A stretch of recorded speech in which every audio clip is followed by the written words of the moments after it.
Bienvenue mesdames et messieurs, merci encore d'être les nôtres sur Voice of Congo, toujours dans les cadres Yamasolo et Mboka. Et voilà l'actualité, la chronique par rapport à la position, il y a Ndeko Martin Fayoul, le président, il y a décidé Oyo. A outil, tenir les propos, ils ont dérangé, vraiment, Bandeko ya cash, Bandeko ya IDPS, par rapport surtout en se référant à propos naïe, il y a États-Unis qui a pardonné bateau nyonso ba iba pouvoir abi, nous allons mener maintenant combat mususu, combat pour avancement ya mboka na biso. De son retour au pays, Martin Fayoul revient encore pour tenir des propos où ils ont dérangé bande comme mususu ya politique ou baza na lingomba moko tenaye ya politique ou ya lobby que non fait c'est que il faut azala traduit à traiter que non à trahir, à salir trahison, haute trahison.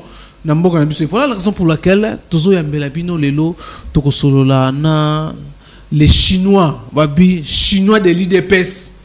Oui, ba combattant ba bundelaka fachi, ba bundelaka politique à fachi, ba bundelaka pouvoir à fachi, ba linga ku tout ba simba pouvoir à fachi. Et voilà, là, j'ai le réel plaisir. Ndengna lobby ya koyambela bino chinois de l'IDPS, en tout cas sans plus tarder. Mbote mona mboka chinois. Bonjour les grands journalistes. Nazape na isengo makasi mbala liboso ya oya mangana plateau na.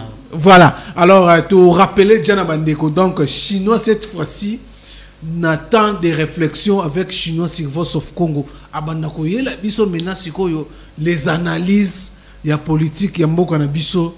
Donc prochainement demain déjà vous yambaye à partir à pourquoi 19h na Voice of Congo à conseil la biso ba analyse peut pouvoir faire ce que des gens surtout par rapport il y a manger il y a mboka na biso manger politique à mboka na biso ndenge za ko kende lelo tozo beta masolo ya Martin Fayoul oh lelo à lobby que non fait ce que dit il faut pas traiter comme donc à trahir à salir haute trahison par rapport à la nomination à Salaki. Alors on a habité chinois bino bomoni makanisi ya mwana mboka Martin Fayoul ndenge nini o le tomoni a changé discours. OK, merci beaucoup ndeko journaliste nana esengo makasi po tuninga makambo madidi. Bon en tout cas peuple congolais place à ça, diaspora congolais congolaises en général. Place à ça censé être à Kolanda batu lokola ba Martin Fayoul, je pèse bien mes mots. Puisque baza ba vagabond politique. Mutu soki tozo benge vagabond politique aza na position fixe et moi na carrière politique nanga yo za na position fixe moyen na lando eza tout à fait pratiquement impossible. Siko comment le lo batunsusu bazolanda Martin Fayoul bo ceci c'est là. Revenons à notre mouton. Martin Fayoul qui est Martin Fayoul na mboko mutu akolanda za Martin Fayoul. Ye wana kendaki na États-Unis akendaki ko beta ba lobbying na mais l'air aye au moniteur que posa ko bine le kitro.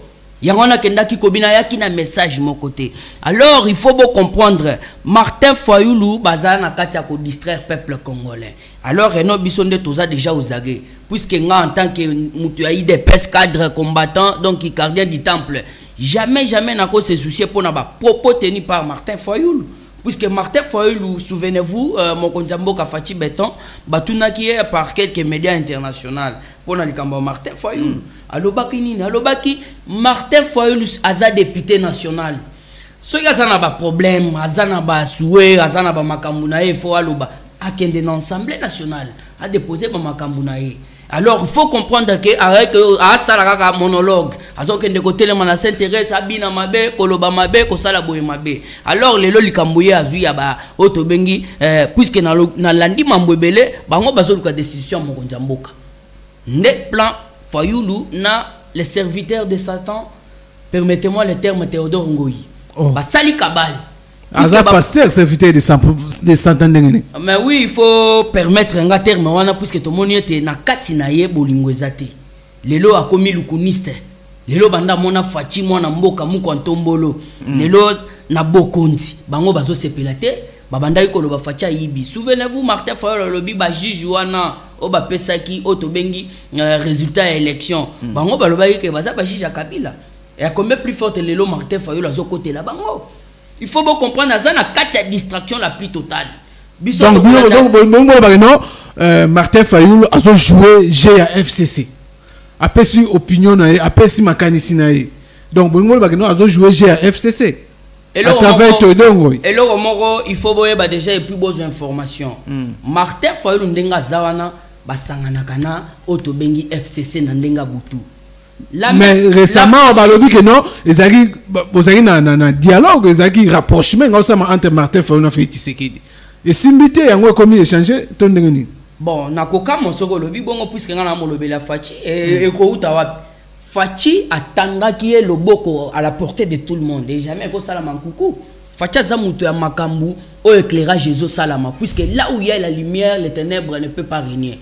Martin Fayulu batanda loboko lobi za salité parce que le Fachi kolanda to ya kolanda Fachi alors atasoka landi Fachi ngana ko biso clair Fachi azapo ya kusala musana mat mwana ya Martin Fayulu non Martin Fayulu en personne puisqu'aza muto aza ko distraire baza ko na un tribal là où il y a un tribal nzamba kozala wana te bokonje kozala bien te ya ono moni Fachi calcul aza nango eza na bolingo to sangana to fanda to sunga Congo peuple nini mboke kende liboso na ba Martin Fayulu lelo landi bango ba ye message nini pan puisque ba média baza ebele ba tobele ba bando lobela bango Martin Fayulu azoya ceci cela olandi te ozana fote Jean-Pierre Bemba Longwe na ngamu na bango pourquoi oh Jean-Pierre Bemba Longwe oh mais elle a lancé déjà message officiellement déjà lobby map donc mon absence kuna na aéroport dès les jours où est arrivé à Martin Fayulu et créa ki mbutu na kati ya wala muka ya wana longwa kimbala moko alors il faut bien comprendre que distraction ezakuna batu wana la muka batikali kaka un tribal ko sangana na bandoki ko sala bakabal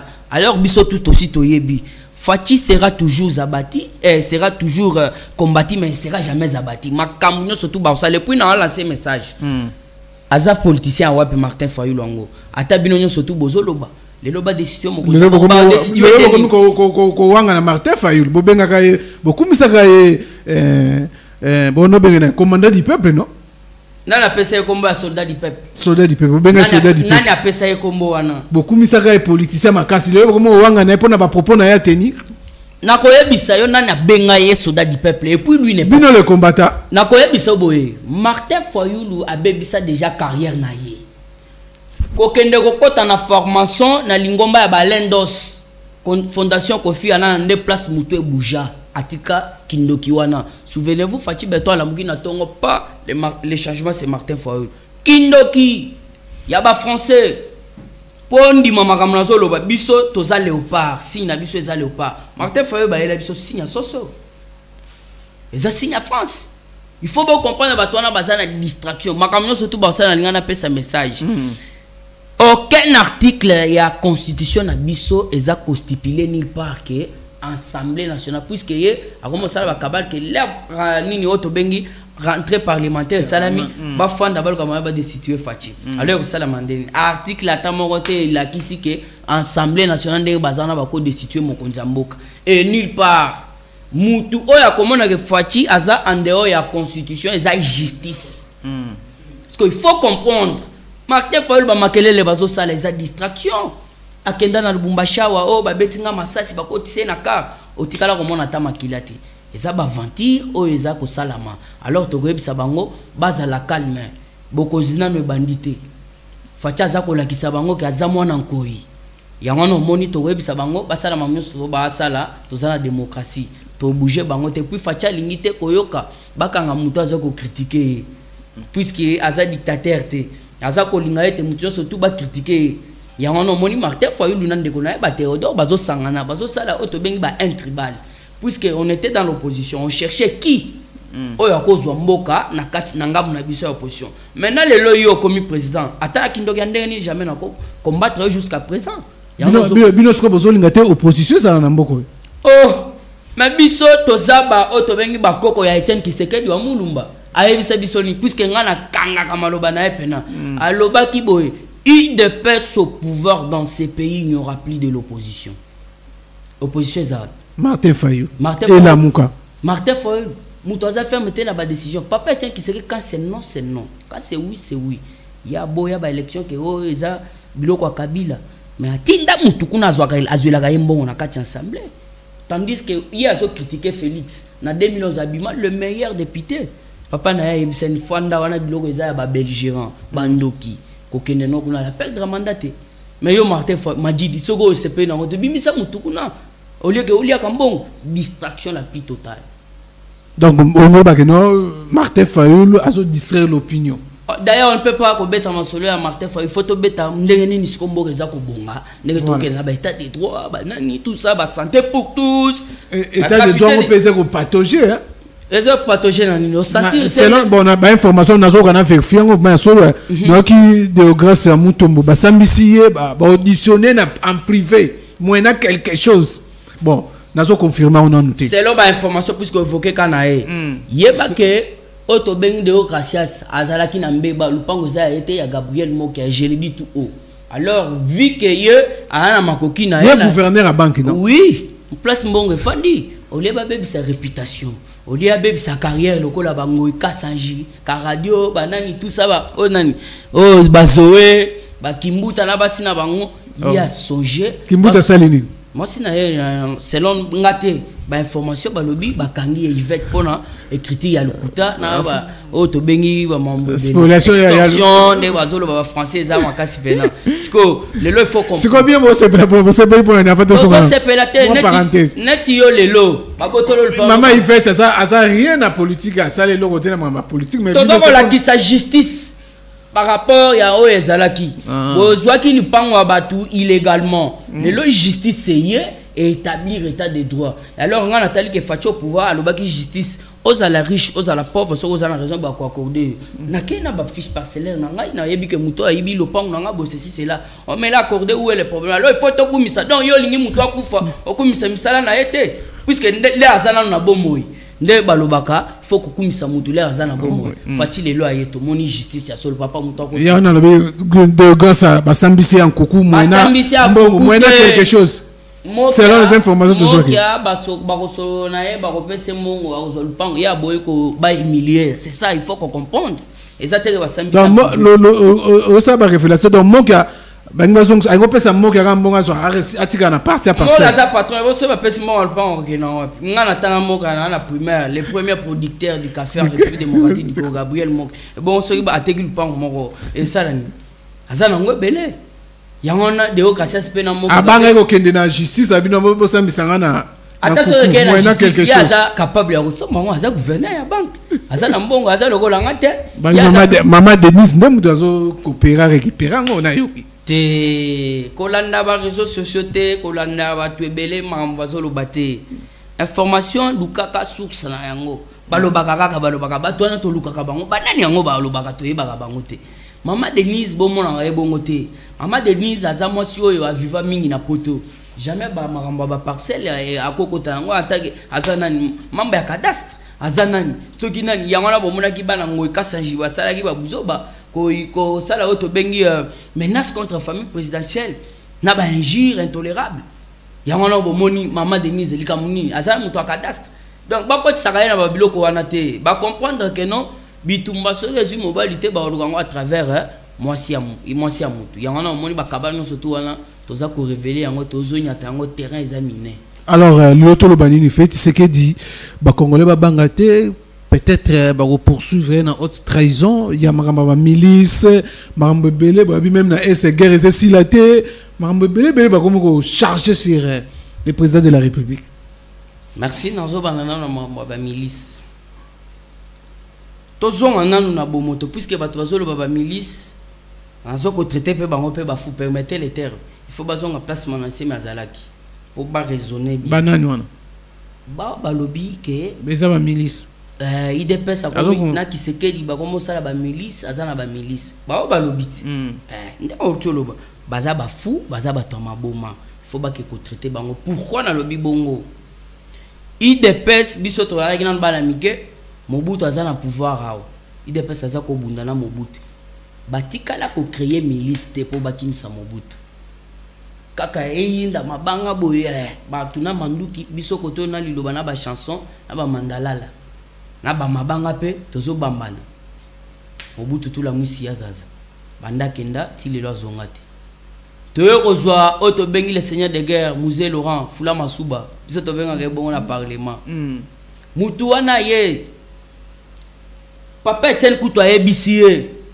Monsieur Mouzé Laurent Désiré osali musala kitoko na bandeko na yo nde ba aider yo pour Zomboka. Alors yebisa bango to futa bango combien bazonga muza boya. Ide pesa zaka ko bunda na bitumba na ye. Atikala ko créer milice te. Machombe oyo mwana machombe oyo to bengi Kanambe Hippolyte bele basaka ba benga ke Kabila. Mais soki Ibrahim ayo ki bongo osilika makasi. Mutu aza étranger bo benga na kombo Kabila. Nga benga ka Hippolyte Kanambe. Aya cochonné biso 18 ans. On n'a jamais formé ba milice. À combien plus forte raison les lots IDPS au pouvoir? Puisque institution présidentielle biso de tozana yango. Yango na lobaka chaque fois total rende mutu à train. Wagon rose à la 500, rose à la 600 na 6 mois. Mais total à mutu à train. Biso tozana masolo na mboka. Donc créer milice to bundisa nani alonga na pouvoir. Ce sont des mensonges, des cabales montées pour investisseurs au bazoya puisque ba ya kalate. Preuve tangible année que moni ba au allemand baza déjà sur terrain. Aussi tazolo ba rien ba oya kati ba yeka quand même ba total soki. Mais oui, distraction la plus totale. Ba bité na est ba oya ndenge sécurité na mboka. Na lingi na kende kuna na mamtu ya est.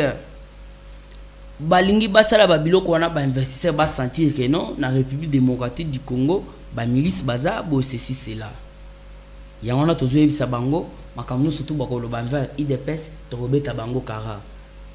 Kolonza mboka nde mama mutu abeta bango kara ba benga pantin kara ba benga placebo kara ba benga marionnette kara ba benga so inani wana kara nde biso toza baloba oboye kuna tozi makambo ya est. Makambo est il faut y avant toi attaquer munguna biso mo to na problème.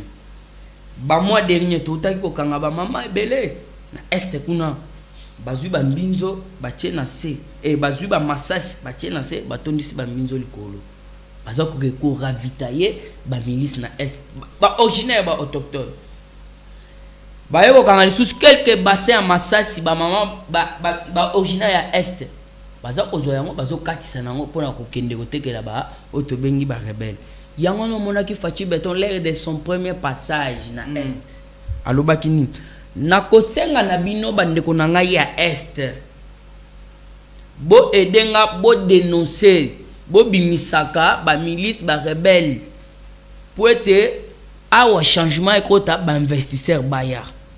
Mais ko comprendre bango moko nde ba komaki ko bomba ba rebelle. Na roye biso que États-Unis a déterminé. Yana mokonzi moko ya ba américain akoyaki déjà awa komona na bosana kiango lobi na kopesa ngo ba téléspectateurs. Ayaki awa puisque baza déterminé bazo benga Fachi aza partenaire privilégié ya pena prospérité en direct. Parce que baza déterminé pourquoi balingi basilisa nan bitumba wana ya est. Puisque c'est ce qui leur préoccupé na minute on est toloba il faut ba kita ba sisa yango alors il faut ba sala musala lolenge longo bani jamais bako kita sur terrain sans accord il faut ba ko signaler alors il faut comprendre déjà que même Mike Kamer akenda okuta na ministre de défense et bisa qui est clair o aza partenaire na biso alors ceux qui batuna bino baza koyeba makamozo le kana est bambumero le land désordre yango no moni jusqu'à présent est déjà musala zo sala makitoko. Semaine passée 10 000 Codeco bayaki ko adhérer na processus il y a désarmement et kalate ba uti ko kanga ba armes belé na ba munitions de guerre belé ba to bango moko ba ko mitika et Détroit na uti ko landa secteur triangle de la mort o ezalaki côté ya Masisi FRDC sali musala ezali ko salama mutako sabinoté. Mais il y a des tueries chaque jour dans la Béni kuna. C'est pas aujourd'hui qu'il y a des tueries. Fatinde Mutozo linga a dosé à silisa yango. Puisque yoka exemple très typique. Et alors on a souminya. Yo oye olongoli ndambo tikali. Nazo yebisa yo longola o tikali olongoli biente. Oyo ke logezo sala place wana. Kanambe na batunaye nde baza ba sene ya guerre kuna. En connivence na Rwanda ya Paul Kagame. Banda bayoka Fachi alobi boye tant que je suis au pouvoir n'a ko partager à 1 centimètre na ba pays voisin et puis il faut comprendre Le Rwanda bazo sala biso bitumba pourquoi? Kanambe na otobengi constitution bango batika article wana bongo 217. Donc RDC ko kabola donc bako botole à 300 km à mabele pas Angola et pas Rwanda, tous les pays frontaliers autozana bango. Toko le belo côté poto protéger unité à souveraineté. Mais ça est logo moko inacceptable. Mais ça la kati ya constitution. Yango moni bitumba za kuna. Fachinde muto azolingande et s'atténuer. Jamais que les facha yena bokonzi nde bitumbe za, mais non bitumbe banda kala biso pena ntobota mite ba massacre ya makobola ba massacre ya tinga donc makambo belé donc biso nde to luka nde esila. Maintenant alors je crois que on va nous faire signe déjà pour to beta masolo to signe R. Alors moi dispute entre ministre ya intérieur na ministre central ya décentralisation Azarias Ruberwa. Comment bien nous avons dossier on a kende nani et là on est vraiment aux études que non bangomi ba les Canada dispute pour à ce concerne donc à ce concerne la gestion ou soit attribution de chaque ministre de chaque ministère. Merci beaucoup. Na koyebisa na moko tombolo ndenge ozui déjà idée à tout recenser. C'est une vraie idée. Aux hommes, on a été déplorable. Un Rwandais a commis à eu chance. Puisque ça, le loté a eu chance. Bakotaki. A équipé président et Ambogo. Azaria Soube. Un Rwandais tout fait. Kobo Sanate Moutou a révélé que c'est un musée Laurent Désiré. Kabila a l'air de son interview. Banda Kotoune pas la chaîne Moro à Monde. À lobby, je leur ai demandé de retirer, de retourner chez eux les Tambo et Mwamba, les Lunda Bouloulou. Oh, attends un peu Tambo Mwamba. Oh, Azarias Rouberwa. C'est bon, on va savoir Congolais. Alors, comprendre que Gilbert Kankonde, oh, Mikolo, a frappé Makassi. Azo ko bangi sa bango. Bazo banga Gilbert Kankonde, c'est ça le problème. Congolais tout fait de père et de mère. Bazali ko bunise père un Rwandais. Un Rwandais on a za ko linga zo prérogative. Ba makoki ba attribution. Oyo ba pesi Gilbert Kankonde yako recenser. Problème mes amis, il y a zo linga zo organisation on a ya identification nationale. Voilà, c'est ça son problème. Pourquoi zo zo yango? Azo zo reponani. Bazo we la reponani. Ça attribution na été manga za ministre de décentralisation so ndengeni. Nani a pesa poste wana? Puisque Azarias Ruberwa waza batwa kabala makasi ye on appelle si ya na propre a commissaire chef coutumier na est azokotisa banya mulenge donc buna bango eza boye yela ba kopesa ekop wana ale ba Rwandais ba komi okota désordre na kati ya République démocratique du Congo. Oh Félix Tshisekedi ayebisi Gilbert Kankonde il faut Congolais nyonso tout muka as Kombo na ezala na mukandao Congolais donc recensement ba yeba qui est Congolais qui ne l'est pas. Alors Azarias Ruberwa waza Rwandais bakota ou besoin déjà nationalité en bloc basomba ya kosomba puisque bango problème ni ba papa na bango à l'époque puisque nga zo histoire bazalaki ba Rwandais ba yaki lokola ba belligérant ba réfugié alors ba boti batiki bana na bango ba boti na kati ya République démocratique du Congo c'est une place bino bobengela bango ba Congolais yo kati si Rwanda oye koto na cadre musala ale oboti mwana na to benge Congolais te problème puisque botamina nde Azarias Ruberwa donc problème mes amis bazo banga recensement et d'ailleurs to bandango na autobenga ba grande institution en mboka to bandina ba ministre to bandina ba député to simbi ba sénateur et kozala simple ba machine ezali puisque mundela za évoluer na mambotali oyeka na misapi c'est simple papa déposer wana déposer feu vert le campanzi au Tchèbo fait rouge congolais, ma petite carte biométrique. Ndelo bazo bang. Puisque Azarias Ruberwa n'a rien à voir na bamisala ou Gilbert Kankonde dazo sal. Et Dédé, bangonde baza ko créer ba trouble na kati mboka Azarias Ruberwa. Ya ono moni fachi beton mkonto mola en tout cas mes respects. Ndengo zalika ko boya kokuta na nando kiwana. Oh. Azolu partout. Azarias Ruberwa nga Azarias Ruberwa biso to banga ka bango. Donc azolu ka bakuta na Azarias. Oh, ya. Bandara ba mona fachi mu kwanto mola changer esprit. A changer esprit aza lokola ndé na bango wana te. Ayebisa ta na porta okoma te. Okoma na Azarias Ruberwa te. Yango no mona ki même Vincent Karega mutu makasi ba yebisi abima na mboka aza ko sala ba soti médiatique lobi ils n'ont pas le pouvoir. De Rwandais ba moni ke mboko eza kitoko eza elengi. moi totika ngo ezate il faut buna bango ezande ba occuper ba institution surtout ya mboka na biso mais yo congolais oza ko rêver ba madidi wana bazola la pamba mais ba Azaria Soubero ministre Azaria Soubero azoko luka azwa donc ba kabano surtout wana bazolukela nde Kanambe maintenant siko ça ils ont créé maintenant crise na kati ya coalition FCC cash bon en fait mboko ba ko diriger na coalition tiens mais vous avez déjà la coalition, non? La constitution même de Tindi Mboge na coalition. Bokobo ya coalition de boza majorité te na ben institution samboka. Nazo yebisayo yaya il faut zo yango les grands journalistes. Awa na mboko yo coalition malgré combo ya coalition existe ka souté. Réunion kotaka. Réunion kotaka. Kala mingte botiko nommé ba nouveau oui, bah, vous avez un comité de suivi à FCC Cash. Normalement, il faut ça là, puisque la Monique non, bah jouer, bah ça terrible. Et ça le rôle boxeur, total boxeur, non adversaire là, bah quoi l'on l'a mine. Jean-Marc, na Kitana, Kabuya. Bah Kitana. Ça bah tout le monde bah quoi bah Shadai wana na mine ou pena. Y en a tout habité, bino boana kanda, boki samite ma boya, boki robeta plan mususu, kitenge Yesu.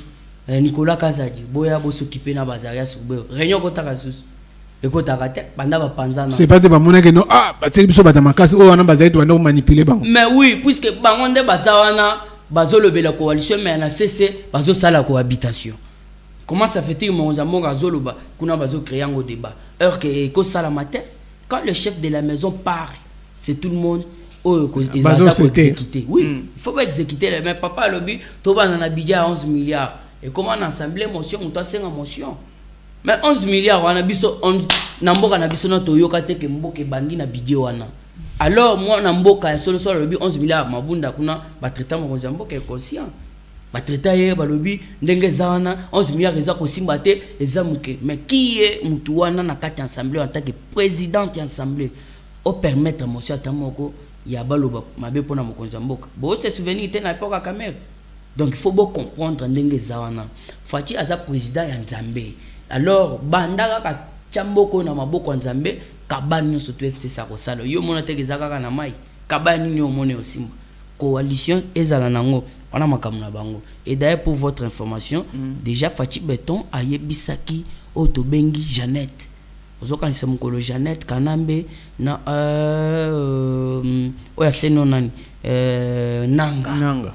Na ancien directeur ya Anerba l'herba kenda kuta na mokonza mboka oyebi ayebisaki bango ni ayebisi bango puisque ye Jeannette Kanambe le batuni okenda osana yote na yoko luka climat de paix entre qui ote to luka climat de paix entre nako Fati ayebisi clair les accords et Hippolyte Kanambe appartient au passé je ne dois plus retourner derrière faut comprendre déjà place toza. Tandis que côté tu changer les bino ba jouer pour mon jouer zali mais côté match déjà a changé voilà en tout cas to comme na souka alors lelo pour tous ceux qui sa dernière mona yo na bako bazolanda yo partout ba congolais surtout est-ce que fait ce que azo risqué destitution na ndenge lelo bientôt là septembre rentrée parlementaire. Merci beaucoup pour mon tournant. Mais na raison que c'est là mon tournant. Na ebisio soko za un article wana pesa na wana ke sala recherche soit na ke kotanga ngo bien peut-être na ebité. Aucun article n'est stupide que na katia constitution na biso. Eza ko lakisa été Assemblée nationale ata mukolo moko te bako destituer mokonza mboka. Les seules institutions ou soit la seule pardon ezali ko tala ou soit ko bengsa mokonza mboka ezali justice voire même le procureur général de la République. Alors na minute où ça va sangana ba les deux chambres bagena na cour constitutionnelle ba ke funda mokonza mboka. Est-ce que baza majorité puisque tu veux que la majorité baza majorité ni no ebite ke batu go basia longwa ndeko bazila sia longwa o peso kinani wana chiba ngala la sia longwa baza ka majorité. Alors que les qui veut ou pas batu mususu ba ozala te baza de na ngambo. Alors je zawana pe makambo na ceci-là. Il y a que boye assemblée ba kende décision mokonza mboka rien soki ke mokonza mboka sala kimbeba ou soit en attaque constitution les seuls organes au ezali chargé na makambo na eza cour constitutionnelle parce qu'on a cour constitutionnelle minute mokonza na bango pe tout la pusi ya zaza banda kenda pe na minute to e baté donc nani aza ko diriger cour constitutionnel na minute essaye moko fachi n'est-ce pas parce que o kenena motion bon et d'ailleurs basala erreur motion nyonso tout ya destitution ou soit ya kolukila mokonza mboka problème bo ceci cela il faut comment na mesa na yende signature ya suka ya mboko alors il y a za président atali que non motion eza destitution nga a signer te bato wana ba comprendre que non banda Jean-Marc Kasala auto bengi déclaration prophétique ya que IDPS au pouvoir jusque Mongolais Masia Kozonga bazwa ba palpite donc on a élection ça là l'ambert même 2023 ayeb sabiso article 171 hein so élection exacte le président reste en fonction mais bilo kabilo babanda osala biso nde to répliquer les pe bango donc bino bona poser élection de 2023 élection causale puis il faut yeba que les grands prophètes papa Etienne Tshisekedi wa Mulumba Lobani les seules les vraies élections seront organisées par l'IDPS ba élection à malamu libre et transparente c'est le seul IDPS qui doit organiser yango ya on a moni lelo avant que ne voter puisque na va payer belé ba carte d'électeur ceux qui ont sali élection automatiquement la poubelle puisque vous savez sili lelo comme tamo na carte d'électeur soda pe atanga ta zotuna wapi carte non ou la kisi carte pénale identité provisoire ya carte d'électeur au monde parce qu'on a minute fondateur recensé de qui est congolais qui ne l'est pas les to pesi bango sous carte d'électeur to que na élection soki ko wana que ça puisque bokono bebi si mandat bokono lié mon mike belé il faut là to organiser ba élection